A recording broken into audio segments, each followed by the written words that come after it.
7000 രൂപ ശമ്പളം കൊടുത്തിട്ട് ആ ശമ്പളത്തിൽ നിന്നും 700 രൂപ വീതം 5 കാരണം പറഞ്ഞ് കുറച്ചിട്ട് ഇതിനേക്കാൾ വലിയ ശമ്പളം ഈ ഭാരതത്തിൽ ഇല്ല എന്ന് അവകാശപ്പെടുന്ന ജനങ്ങളറിയാത്ത ഭരണാധികാരി എന്ത് കഷ്ടമാണ്.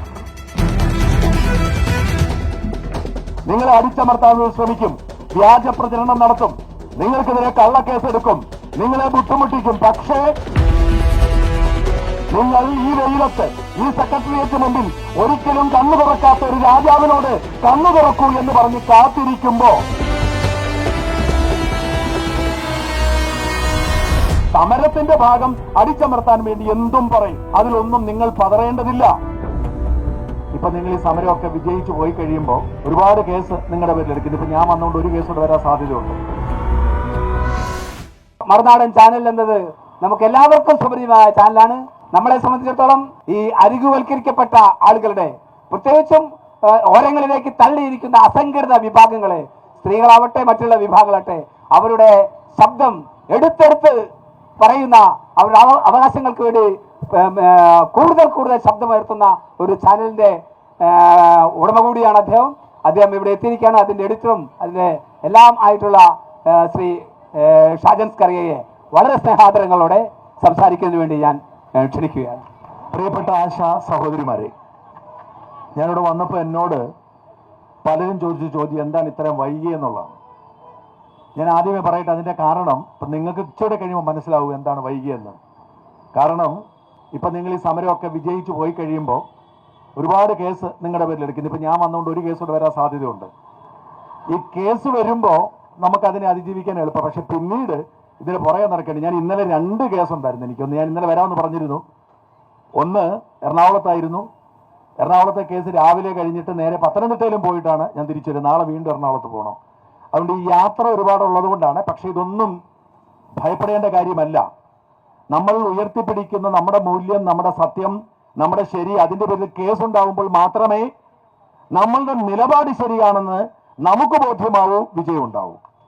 അപ്പൊ ഇവിടെ എന്റെ പ്രിയപ്പെട്ട സഹോദരിമാരെ, നിങ്ങൾ എത്തി നിൽക്കുന്നത് ലോകത്തെ ഏത് മനുഷ്യനും, ഈ രാജാവിനൊഴികെ ലോകത്തെ ഏത് മനുഷ്യനും മനസ്സിലാവുന്ന ഒരു കാര്യം പറഞ്ഞുകൊണ്ടാണ്.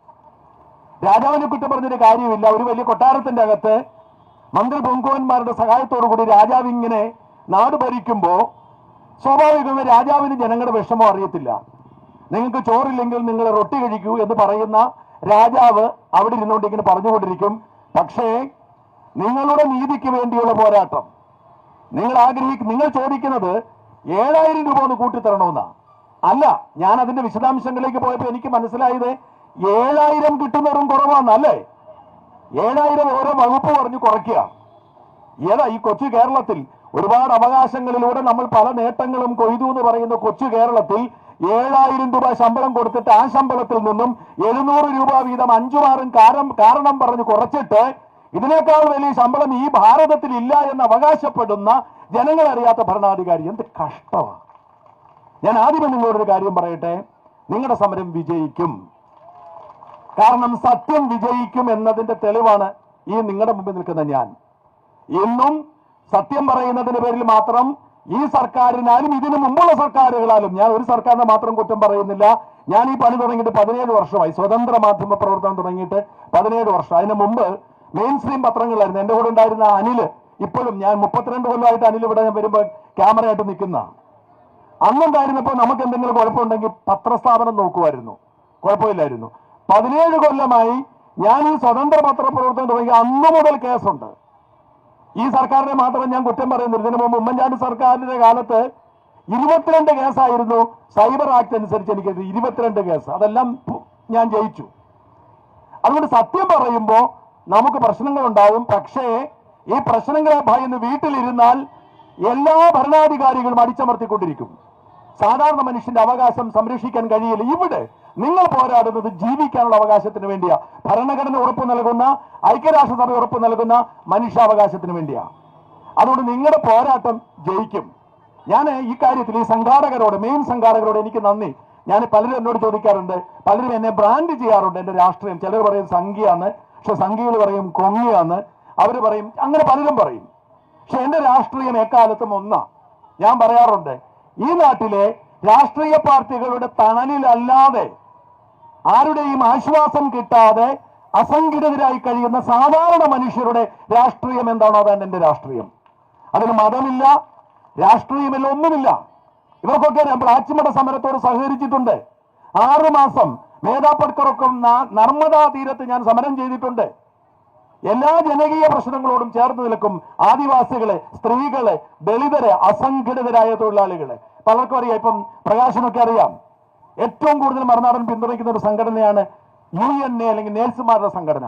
ഒരു രാഷ്ട്രീയ പാർട്ടിയുടെയും പിന്തുണയില്ലാതെ പാവപ്പെട്ട നേഴ്സുമാരുടെ മിനിമം സാലറിക്ക് വേണ്ടി തുടങ്ങിയ പ്രസ്ഥാനമാണ്. ജാസ്മിൻ ഷാ എന്ന് പറയുന്ന ഒരു തിരൂരുകാരനാണ് അതിന് നേതൃത്വം കൊടുത്തത്. ഇന്നും അയാൾ തന്നെയാണ്. എന്തെല്ലാം വ്യാജ കഥകളാണ് അയാൾക്കെതിരെ. അയാളെ പിന്തുണയ്ക്കുന്നതിന്റെ പേരിൽ ഒരു വിഭാഗം ആളുകൾ പറഞ്ഞ് ഞാൻ സുഡാപ്പിയാണെന്ന്. എനിക്കത് കേൾക്കുമ്പോൾ ഭയങ്കര സന്തോഷമാണ്. കാരണം വളരെ കുറച്ച് മാത്രം എനിക്ക് കിട്ടുന്ന ഒരു പേരാണ് ഈ സുഡാപ്പി. അതുകൊണ്ട് ഇടയ്ക്കിടയ്ക്ക് ഞാൻ UNA ജാസ്മിൻ ഷായും പൊക്കും. എന്തിനാണെന്ന് കേൾക്കാനൊരു സുഖം, കേൾക്കാനൊരു സുഖം. അതുകൊണ്ട് പ്രിയപ്പെട്ടവരെ, ഞാൻ പറയുന്നു, എന്റെ രാഷ്ട്രീയം, ഞാൻ പത്രപ്രവർത്തനം നടത്തുന്നത് സ്വതന്ത്രമായ എന്റെ ചിന്ത. അത് പലർക്കും വിയോജിപ്പുണ്ടാവും. എന്നോട് പ്രകാശ് എപ്പോഴും പറയാറുണ്ട്, ഷാദിന്റെ പത്രപ്രവർത്തനം, ഷാദിനെ എനിക്ക് ഇഷ്ടമാണ്, ഷാദിന്റെ സാമൂഹിക വിഷയങ്ങൾ ഇടപെടുന്ന ഇഷ്ടം, പക്ഷെ ഷാദിന്റെ രാഷ്ട്രീയം എനിക്ക് ഇഷ്ടമില്ല. അതെന്റെ രാഷ്ട്രീയമല്ല. അതെന്റെ തൊഴിലും എന്റെ വീക്ഷണവും. എന്റെ വീക്ഷണം ചിലപ്പോൾ തെറ്റായിരിക്കാം, തെറ്റാണെന്ന് ബോധ്യമായി ഞാൻ തിരിക്കും. പക്ഷേ എന്റെ രാഷ്ട്രീയം എന്ന് പറയുന്നത് ഈ നാട്ടിൽ ആരും പിന്തുണയ്ക്കാത്ത ദുർബലരായ മനുഷ്യരുടെ രാഷ്ട്രീയമാണ്. ബാക്കി രാഷ്ട്രീയമൊക്കെ ഇല്ലാത്ത പ്രത്യയശാസ്ത്രം ഉയർത്തിപ്പിടിച്ചുകൊണ്ട് ആർക്കാണ് പ്രത്യയശാസ്ത്രമുള്ളത്? ഏതെങ്കിലും സംഘടനയ്ക്ക് പ്രത്യയശാസ്ത്രമുണ്ടോ? ഇല്ല. ജനങ്ങളെ പറ്റിക്കാൻ വേണ്ടി നമ്മുടെ പാർട്ടിക്കാർ, CPM-കാർ പറയുന്നത് എന്തൊക്കെയാണ് പറയുന്നത്. അതുകൊണ്ട് ഇവിടെ പ്രത്യയശാസ്ത്രമല്ല പ്രശ്നം, ജനങ്ങളുടെ നിലനിൽപ്പാണ് പ്രശ്നം, സാധാരണ മനുഷ്യന്റെ ജീവിക്കാനുള്ള അവകാശം. അതുകൊണ്ട് നിങ്ങൾ നടത്തുന്ന സമരം സാധാരണ മനുഷ്യരായി ജീവിക്കാനുള്ള അവകാശം. നിങ്ങൾക്കൊക്കെ രാഷ്ട്രീയം കാണും. ഞാൻ ഈ സെക്രട്ടേറിയറ്റിൽ ഇതിനു മുമ്പ് പങ്കെടുത്തിട്ടുള്ള പല സമരങ്ങളിൽ ഇതുപോലെ തന്നെ. ഒന്ന് PSC റാങ്ക് ലിസ്റ്റ് ഹോൾഡേഴ്സിന്റെ സമരമാണ്, മറ്റൊന്ന് കേരയിൽ സമരത്തിനാണ്.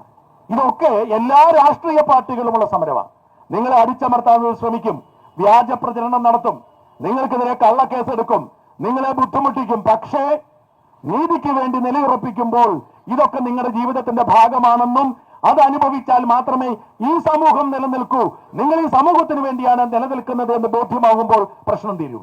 നമ്മളൊക്കെ ഒരുപാട് കേസുകൾ കൊണ്ട് നടക്കുന്ന മനുഷ്യനാണ് ഞാൻ.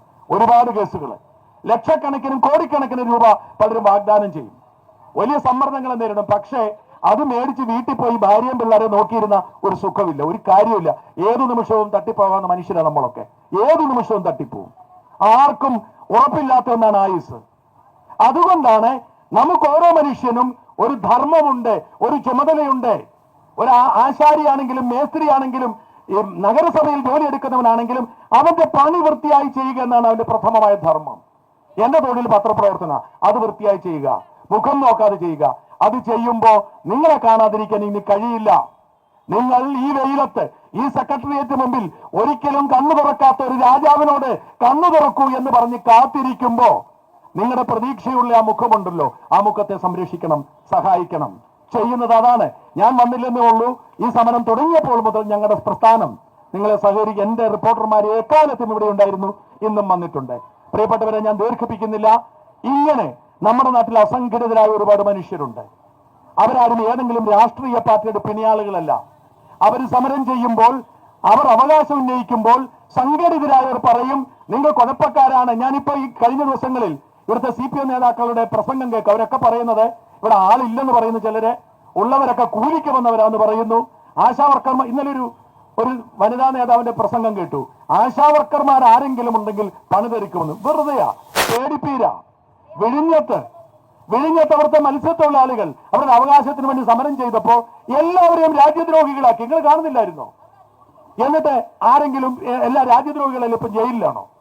സമരത്തിന്റെ ഭാഗം അടിച്ചമർത്താൻ വേണ്ടി എന്തും പറയും. അതിലൊന്നും നിങ്ങൾ പതറേണ്ടതില്ല. നിങ്ങൾ ഉയർത്തിപ്പിടിക്കുന്നത് നിങ്ങളുടെ ജീവന്റെ പ്രശ്നം മാത്രമല്ല, ഈ നാട്ടിലെ അസംഘടിതരായ മനുഷ്യരുടെ മുഴുവൻ അവകാശമാണ്. അതുകൊണ്ട് തന്നെ നിങ്ങളുടെ ഈ സമരം പുതിയ പുതിയ ആളുകളിലേക്ക് എത്തും, പുതിയ അസംഘടിത മനുഷ്യരിലേക്ക് എത്തും. ഞാൻ പറഞ്ഞല്ലോ, ഇപ്പൊ ഈ UNA-യുടെ ഇപ്പോഴത്തെ വിവാദം, പാലായിലെ ഒരു ആശുപത്രിയിലെ സമരം നടത്തിയെന്ന് പറഞ്ഞ് ഇപ്പൊ വിവാദമുണ്ട്. സമരം നടത്തിയ നോട്ടീസ് കൊടുത്തുള്ളൂ. അപ്പൊ ഒരു വിഭാഗം ആളുകൾ ആ സമരത്തിനെതിരെ വ്യാജ പ്രചരണ രംഗത്തെത്തി, ഒരുപാട് കഥകളെത്തി.